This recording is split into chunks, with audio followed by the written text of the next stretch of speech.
नमस्कार दोस्तों, आपका बहुत बहुत स्वागत है एक कदम अध्यात्म की ओर में।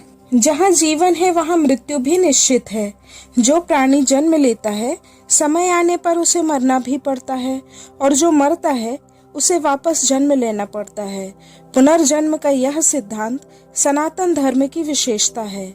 जीवन की समाप्ति मृत्यु से होती है, इसे सभी ने स्वीकार किया है, और इसीलिए मृत्यु से मनुष्य की रक्षा कोई भी नहीं कर पाता, ना ही उसके माता पिता, उसके भाई बंधु, ना ही कोई औषधि, ना ही उसकी तपस्या या दान।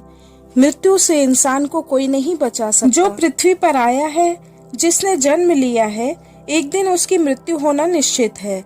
यही परम सत्य है। हमारे सनातन धर्म ग्रंथों में, पुराणों में एक ही बात को बार बार कहा गया है कि हमें हमेशा धर्म संगत कार्य ही करने चाहिए। हमने इस जन्म में जो भी कर्म किए होंगे, अच्छे या बुरे, उसका फल हमें इस जन्म में और अगले जन्म में अवश्य ही भोगने होंगे। इन्हीं कर्मों के प्रभाव से मनुष्य बार बार पृथ्वी पर जन्म लेता है और अपने कर्मों को भोगता है। यदि इंसान परमात्मा में लीन हो जाए, मोह माया से परे होकर धर्म संगत कार्य करे, तो उसे मोक्ष की प्राप्ति हो जाती है। फिर इन जन्म मृत्यु के बंधनों से वह मुक्त हो जाता है। हमें कौन से कर्म करने चाहिए, हमें अपने जीवन में क्या करना चाहिए और क्या नहीं करना चाहिए। यदि हम पाप कार्य करेंगे तो हमारे साथ इस जीवन में और मृत्यु के बाद क्या होगा, उसके बारे में विस्तार से गरुड़ पुराण में उल्लेख मिलता है।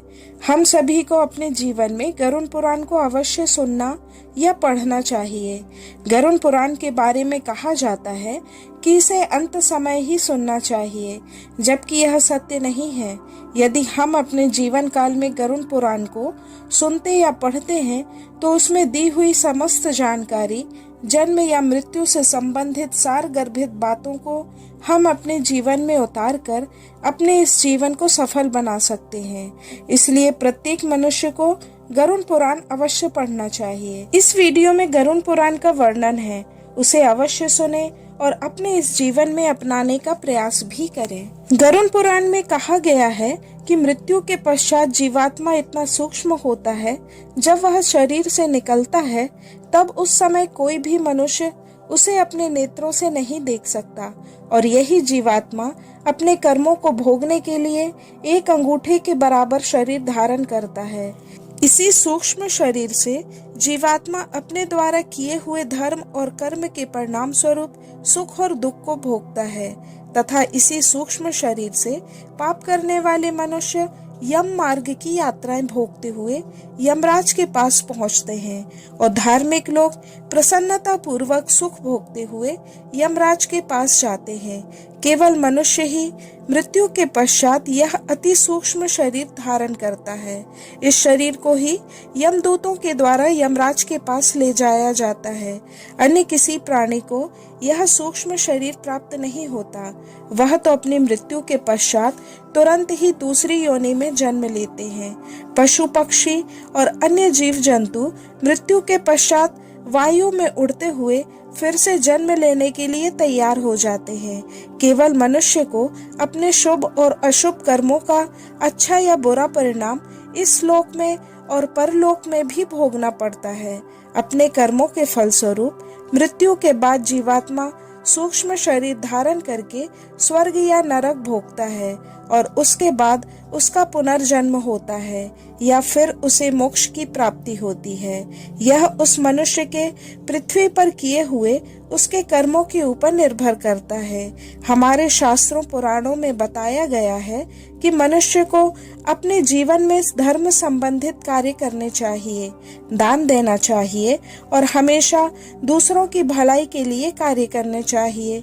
हमें इस संसार की मोह माया के बंधनों को त्याग कर वैराग्य की ओर प्राप्त होना चाहिए, और सांसारिक बंधनों से मुक्त होने के लिए परमात्मा की शरण में जाना चाहिए। मृत्यु के बाद उस व्यक्ति के परिवारजनों को मृत्यु उपरांत संस्कार, पिंडदान, तर्पण, श्राद्ध आदि कार्यों को करना चाहिए। इन कार्यों को करने से यम मार्ग में पड़ने वाली वैतरणी नदी और यम मार्ग की पीड़ा को सहने के लिए कुछ शक्ति प्राप्त होती है। जो मनुष्य इस गरुड़ पुराण को सुनता है, चाहे जैसे भी इसका पाठ करता है, वह यमराज की भयंकर यातनाओं को तोड़कर निष्पाप होकर स्वर्गलोक को प्राप्त करता है। यह ग्रंथ बहुत ही पवित्र और पुण्यदायक है, सभी पापों का नाशक है और सुनने वाले की समस्त मनोकामनाओं को पूरा करता है। वास्तव में गरुड़ पुराण की कथाओं और उपदेशों का सार यह है कि हमें मोह माया का त्याग करके वैराग्य की ओर जाना चाहिए। सांसारिक बंधनों से मुक्त होने के लिए एकमात्र परमात्मा की शरण में जाना चाहिए।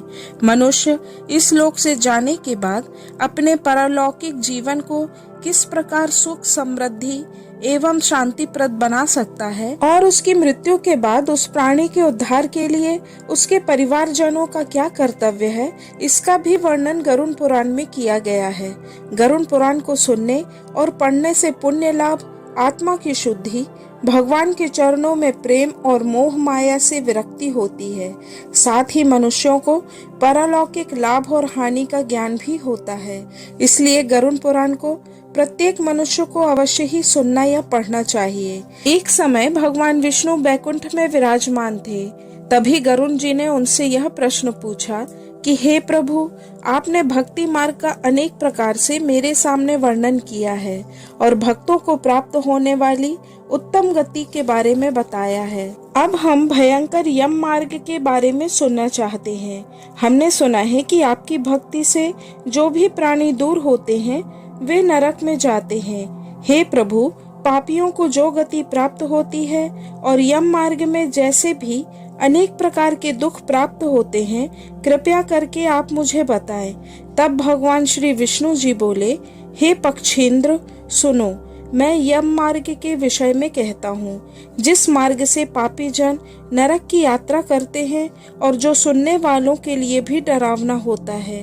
हे गरुड़, जो प्राणी सदा पाप करते हैं, दया और धर्म से दूर रहते हैं, जो दुष्ट लोगों की संगति में रहते हैं, शास्त्र और सत्संगति से दूर होते हैं और जो अपने आप को ही परमात्मा मानते हैं, जो अहंकारी हैं और धन और अपने मान के घमंड से चूर होते हैं, जिन्हें आसुरी शक्तियां प्राप्त होती हैं और देवीय शक्तियां उनसे दूर रहती हैं, जिनका चरित्र हमेशा भोग विलास में ही लगा रहता है, वे मोह के जाल में फंसे रहते हैं, ऐसे व्यक्ति अपवित्र नरक में गिरते हैं।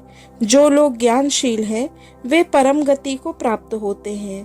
पापी मनुष्य दुख पूर्वक यम यातना प्राप्त करते हैं।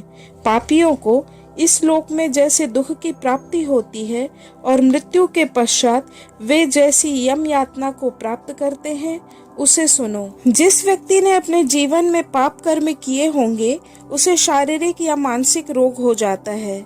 वह इस आशा से जीवित रहता है कि वह जल्दी ही ठीक हो जाएगा और पहले की तरह जीवन को प्राप्त करेगा, लेकिन सर्प की भांति बलवान काल उसके पास आ जाता है। वह अंतिम समय में होता है, उसकी मृत्यु होने वाली होती है, फिर भी भगवान के चरणों में ध्यान नहीं लगा पाता। उसे वैराग्य प्राप्त नहीं होता। वृद्धावस्था के कारण उसका रूप विकृत हो जाता है। घर में कोई, उसके परिवारजन उसका मान सम्मान नहीं करते हैं। अपमान पूर्वक दी हुई वस्तुओं को ही वह खाता है। इस प्रकार जिन परिवारजनों के भरण पोषण में उसने अपना पूरा जीवन व्यतीत कर दिया, उन्हीं परिवारजनों के बीच वह उपेक्षित सा अपने शारीरिक और मानसिक रोग से ग्रसित होकर एक ओर पड़ा रहता है। इसी तरह रोते रोते वह मर जाता है। उस प्राणी के अंतिम क्षणों में दिव्य दृष्टि प्राप्त होती है, जिससे वह इस लोक और परलोक को देखने लगता है। यमदूत उसके समीप आते हैं, उसकी सारी इंद्रियां काम करना बंद कर देती हैं। जब उसके प्राण निकलने लगते हैं, तब 100 बिच्छुओं के डंक मारने जैसी उसे भयंकर पीड़ा होती है। पापी व्यक्तियों का अंत समय बहुत ही कष्टदायी होता है और इसी कष्ट के साथ उसके प्राण निकलते हैं। उस समय दोनों हाथों में पाश और दंड लिए हुए क्रोध से लाल नेत्र वाले भयंकर यम के दूत उसके पास आते हैं।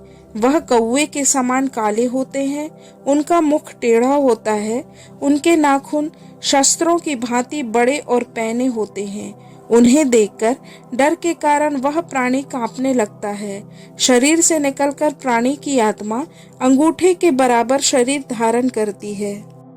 दोस्तों, इसके आगे की वीडियो बहुत ही जल्द आएगी, तब तक थोड़ा इंतजार करें और देखते रहें एक कदम आध्यात्म की ओर। धन्यवाद। नमस्कार।